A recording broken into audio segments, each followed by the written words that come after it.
Assalamualaikum warahmatullahi wabarakatuh. Hamdan wa salaman amma ba'du. Kali ini Abah akan bercerita kepada kalian anak-anakku dan santri-santriku serta seluruh alumni. Ada seorang yang dalam dunia tasawuf itu dikenal dengan istilah ma'rufun fis sama majhulun fil ardi. Dia adalah orang yang terkenal di atas langit, tapi majhulun fil ardi, tidak terkenal di bumi. Siapakah dia? Dia adalah seorang sahabat yang hidup sesaman dengan Rasulullah. Tapi karena kesibukannya ngurusi orang tuanya, dia tidak pernah sempat bertemu dengan Rasulullah sallallahu alaihi wasallam. Begitu Rasulullah akan wafat, Rasulullah memanggil Sayyidina Umar dan Sayyidina Ali. Rasulullah berpesan, wahai Umar dan Ali, mas, kalian berdua nanti kalau ketemu dengan seorang yang bernama Uwais Al-Qarani dari Yaman, sampaikan satu salam saya. Yang kedua, kalau kalian ketemu dengan orang itu, maka sempatkan kalian meminta doa untuk kalian berdua pada orang itu. Kalian bisa membayangkan orang sehebat Sayyidina Umar, orang sehebat Sayyidina Ali disuruh oleh Rasulullah agar meminta doa kepada Uwais. Betapa Uwais ini memiliki derajat yang luhur di pandangan Rasulullah. Yang ketiga, Uwais ini dititipi salam. Jadi Kanjeng Nabi nitip salam lewat Sayyidina Umar dan Sayyidina Ali kepada Uwais. Berarti Uwais ini orang yang luar biasa. Ada alaqah ruhaniyah antara Uwais dan Rasulullah. Singkat cerita, Rasulullah kapundut wafat. Uwais yang dalam istilah tasawuf disebut ma'rufun fis sama majhulun fil ardi itu suatu saat setiap rombongan dari Yaman datang, maka yang dilakukan oleh Sayyidina Umar dengan Sayyidina Ali mencegat rombongan itu, mencari adakah di antara kalian yang bernama Uwais. Lama nggak ketemu anak-anakku, sehingga suatu saat ada rombongan, ternyata di tengah rombongan itu ada seorang yang tukang penunjuk jalan, pemuda. Sayyidina Umar bertanya, mohon maaf bapak-bapak, ini rombongan dari mana? Dari Yaman, wahai Umar. Adakah di antara kalian yang bernama Uwais? Wah, kami kurang paham. Tapi coba, mungkin yang nuntun unta yang paling depan itu. Akhirnya didatangi oleh Sayyidina Umar dan Sayyidina Ali. Assalamualaikum. Waalaikumsalam warahmatullahi wabarakatuh. Mohon maaf, apakah Anda yang bernama Uwais Al-Qarani? Kulo Abdullah, saya Abdullah. Dia tidak bilang, iya saya Uwais, tapi dia bilang, saya adalah Abdullah. Lah Sayyidina Umar paham bahwa wali-walinya Allah itu jarang menyampaikan, memperkenalkan nama dirinya. Tapi yang disebut adalah, saya adalah Abdullah, saya adalah hambanya Allah. Maka Sayyidina Umar bilang, ya Abdullah, saya juga Abdullah, ini kawan saya juga Abdullah. Mohon izin, saya mau melihat di punggungmu. Ada ndak tanda di punggungmu? Karena yang minta melihat itu adalah Sayyidina Umar, nggak berani, dituruti monggo. Begitu dibuka, ternyata memang di punggungnya itu ada bekas tanda, yang oleh baginda Rasul disebut di punggungnya memiliki tanda begini, karena Uwais itu pernah punya penyakit kulit. Ketika tahu bahwa orang yang ada di depannya itu adalah betul-betul Uwais Al-Qarani Al-Yamani yang disampaikan oleh baginda Rasul, maka yang dilakukan oleh Sayyidina Umar, pertama, wahai Uwais, saya berdua dengan Ali hanya ingin melakukan dua hal. Yang pertama, menyampaikan salam Rasulullah kepada engkau biqaulihi assalamualaikum warahmatullahi wabarakatuh. Uwais menangis terharu sambil menjawab, waalaikumsalam warahmatullahi wabarakatuh. terharu dia karena memang dia pingin sekali ketemu Rasulullah. Dan ternyata gak bisa ketemu karena Rasulullah sudah wafat. Tapi dia mendapat salam spesial dari Rasulullah.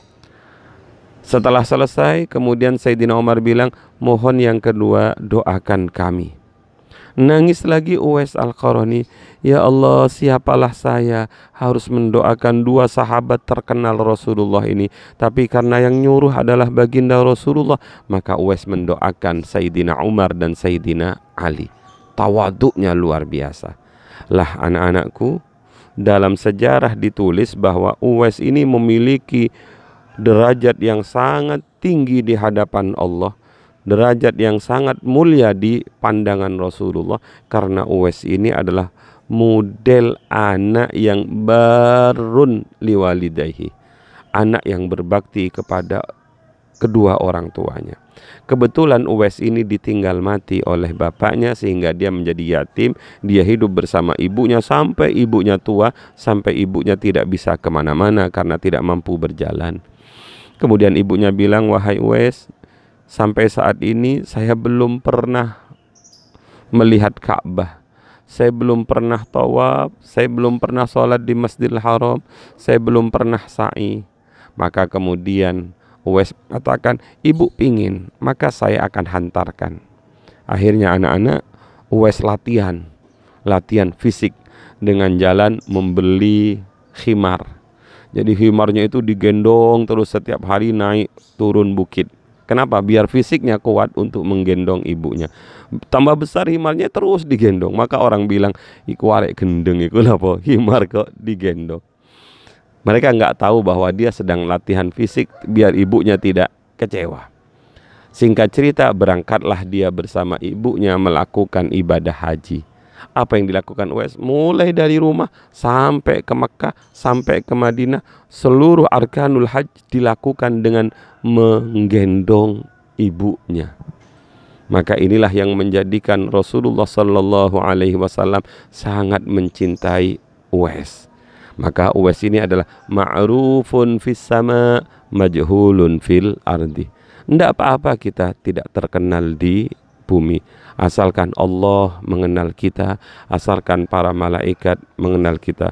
Buat apa kita terkenal di bumi kalau Allah tidak mengenal kita, kalau malaikat tidak mengenal kita? Kisah yang sebaliknya adalah kisah Alqamah. Alqamah ini adalah seorang sahabat yang dia ahli sholat malam, dia ahli puasa, dia ahli sedekah. Tapi akhir perjalanan kehidupannya ketika dia mau mati, dia tidak bisa melafadzkan kalimat la ilaha illallah. Akhirnya istrinya lari kepada baginda Rasul, memberitahu kepada baginda Rasul, memohon pertolongan kepada baginda Rasul. Akhirnya Rasulullah mengutus dua orang sahabat, atau dalam sejarah itu 3 orang sahabat.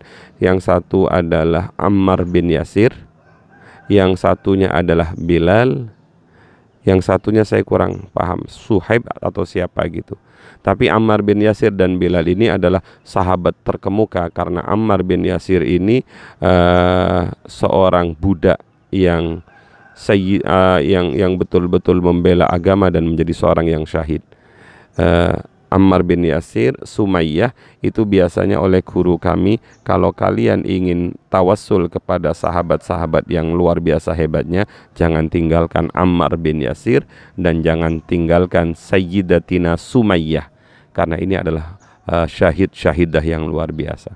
Lah Rasulullah mengutus Ammar bin Yasir dan Bilal menemui, melihat kondisinya siapa itu? Alqamah. Ternyata betul Alqamah itu tidak bisa mengucapkan kalimat asyhadu an la ilaha illallah wa asyhadu anna muhammadar rasulullah. Pulang ngasih tahu, lapor kepada baginda Rasul, ya Rasulullah, betul Alqamah tidak bisa mengucapkan kalimat syahadat, tidak bisa mengucapkan kalimat la ilaha illallah. Rasul yang sangat sayang kepada umatnya itu, dan Rasul yang memiliki kelebihan itu, paham bahwa ini ada masalah dengan orang tuanya. Tanyakan dia punya ibu apa enggak? Ditanyakan kepada istrinya, dia masih punya ibu, mbak?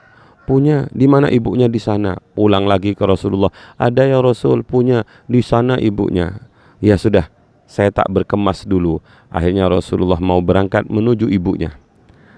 Begitu Rasulullah mau berangkat menuju ibunya, Rasulullah mengutus Bilal dulu. Bilal, kamu dahului saya, bilang kepada ibunya Alqamah, saya mau soan, saya mau silaturahim. Singkat cerita, sampailah Bilal di depan rumah ibunya dan berkata, Assalamualaikum. Waalaikumsalam bu, saya Bilal, saya diutus oleh Rasulullah. Rasulullah pingin sowan kepada panjenengan. Ibunya yang sudah ringkih pegang tongkat itu kemudian berkata, Jangan Rasulullah yang datang. Sekalipun saya sudah seperti ini ringkihnya, saya yang akan sowan kepada Rasulullah. Betapa seorang ibu itu sangat menghormati Rasulullah. Saya percepat ceritanya anak-anakku. Akhirnya ibunya sampai di depan Rasulullah. Rasulullah kemudian bertanya, Bu, bagaimana anak sampean yang bernama Alqamah? Apakah dia punya kesalahan? Ya Rasul, dia memang anak yang baik. Dia memang anak yang bagus, dia memang anak yang rajin, dia memang anak yang ahli ibadah. Tapi sejak dia menikah ya Rasul, dia tidak pernah memperhatikan saya, justru dia sering menyakiti hati saya.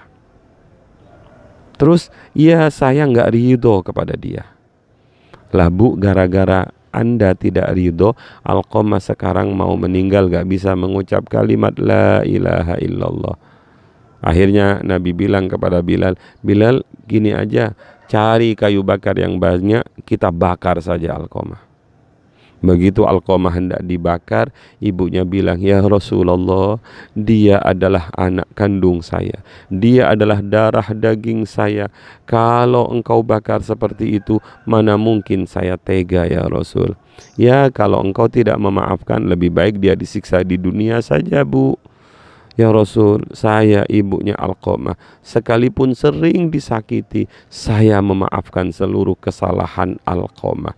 Begitu keluar kata maaf dari lisan ibunya, Alqamah bisa mengucapkan syahadat, bisa mengucapkan la ilaha illallah dan mati dalam keadaan syahadat dan la ilaha illallah.